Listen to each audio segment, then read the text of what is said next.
Hi everyone, Teacher Dong here and welcome to Literacy Corner. Marahil marami ngayon sa inyo ang naguguluhan pa din at nababahala sa kung ano ang magiging setup ng inyong mga anak pagdating ng pasukan ngayong Agosto. Don't worry dahil sa video na ito ay pag-uusapan natin ang iba't ibang learning delivery modalities na binanggit ng DepEd kamakailan lang.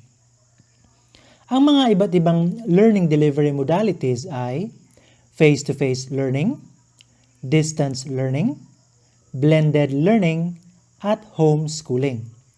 Sa distance learning ay may tatlong uri, ang modular learning, online learning, at TV or radio-based learning. Unahin natin pag-usapan ang face-to-face learning. Ito ay ang nakagawian ng setup ng inyong anak kung saan si teacher at ang inyong anak ay nagkaklase sa iisang physical na classroom. Ngunit, kamakailan lang ay pinalang sinabi ng Pangulo na walang mangyayaring face-to-face learning ngayong Agosto.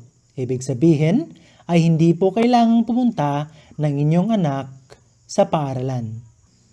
Pag-usapan naman natin ang distance learning. Ang unang uri nito ay ang modular learning. Sa modular learning ay bibigyan po ang inyong anak ng module. Ang module ay isang self-learning material. Ibig sabihin ay nakadesign ito na kayang magawa ng inyong anak nang siya lang sa sarili niyang oras. Kung meron po kayong computer o tablet, pwedeng ang module na ibibigay sa inyong anak ay electronic ang format. Kapag naman wala kayong computer o tablet, ay ang printed na module ang ibibigay sa inyong anak. Makipag-ugnayan lang sa paaralan ng inyong anak kung paano makukuha ang mga modules na ito. Ang sunod naman ay ang online learning. Ang online learning ay kailangan ang computer, o tablet, o smartphone at internet. May dalawa itong uri, ang synchronous online learning at asynchronous online learning. Sa synchronous online learning ay sabay na magla-live call ang inyong anak at ang teacher gamit ang computer, o tablet, o smartphone. Para itong normal na klase pero sa online nga lang. Sa asynchronous online learning naman ay hindi na kailangan na sabay mag-online at mag-live call sa teacher at ang iyong anak. Gagamitin lamang ang computer at internet para makakommunicate sa isa't isa si teacher at ang inyong anak para mabigay at makuha ang mga learning materials. Ang TV o radio-based learning naman ay mag-aaral ang mga bata sa pamamagitan ng TV at radio. Dito ay kailangan na nakagabay kayong mga magulang. Kung sa tingin ninyo ay hindi nyo kaya, mas mainam na makipag-ugnayan sa paaralan ng inyong anak para kayo ay maturuan kung paano makatulong sa pagkatuto ng inyong anak. Ang susunod naman ay ang blended learning. Ito ay pinaghalong distance learning at face-to-face learning. Ngunit, dahil hindi na pwede ang face-to-face learning, ang blended learning ay distance learning na lang din. At ang panghuli ay ang homeschooling. Dito ay ikaw mismo na magulang ang magtuturo sa inyong anak gamit ang mga learning materials na angkop sa inyong anak. Ngunit, kailangan muna na kayo ay magkaroon ng nararapat na pagsasanay bago makapagturo. Makipag-ugnayan muna sa paaralan kung ikaw ba ay kwalipikado na mag-homeschooling. Ngayong alam nyo na ang different modalities, patuloy lang na makipag-ugnayan sa paaralan ng inyong anak upang inyong malaman ang nararapat na paraan para hindi matigil ang pag-aaral ng inyong mga anak habang wala pang vaccine para sa COVID-19. Kung napanood ninyo ang ating huling video tungkol sa Modular Distance Learning Parents Orientation, nabanggit doon ang learning kit na kung saan kasama dito ang modules na ipamamahagi para sa ating mga mag-aaral. Marami sa ating mga magulang na pag sinabing modular learning ay module lang ang dadalhin sa bahay at sasagutan ng mga bata.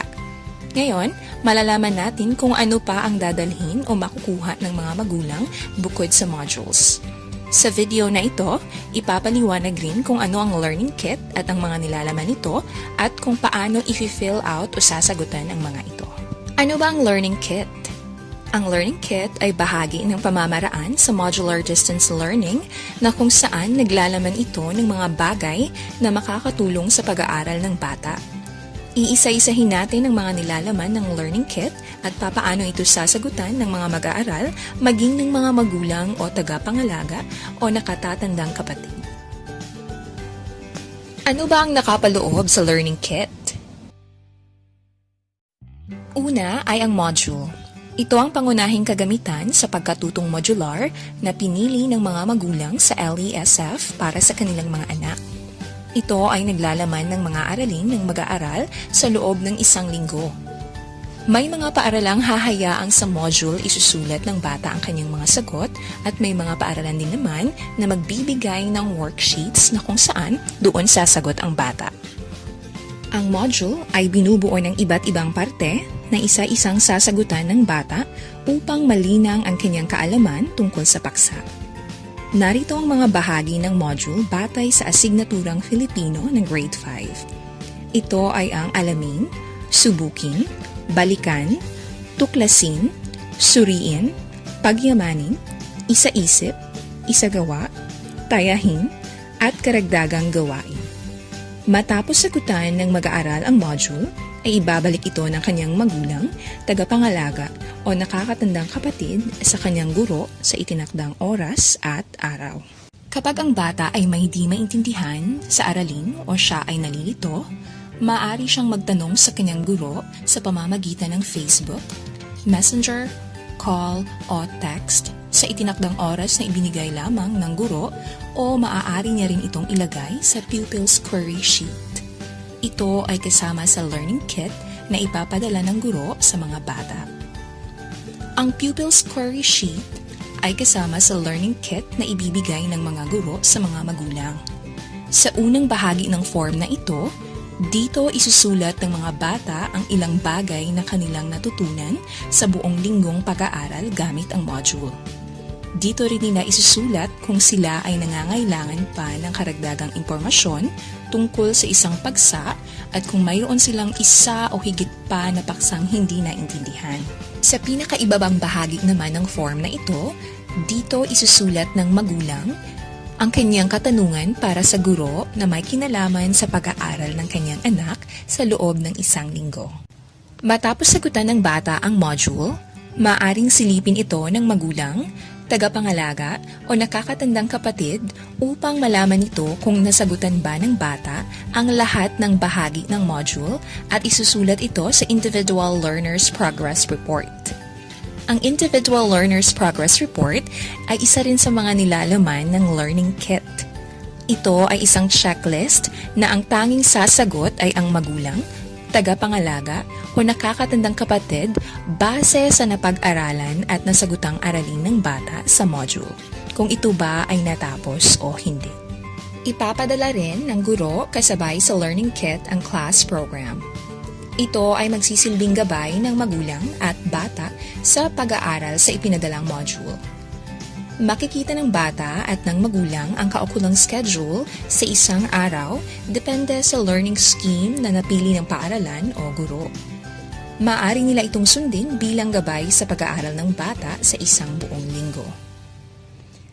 At ang lahat ng nabanggit na kasama sa Learning Kit ng mag-aaral, pati na rin ang kanilang portfolio bilang output sa mga gawaing ipinagawa sa module ay ibabalik ng magulang, tagapangalaga o nakakatandang kapatid sa guro pagkatapos ng 1 linggo sa takdang oras at araw.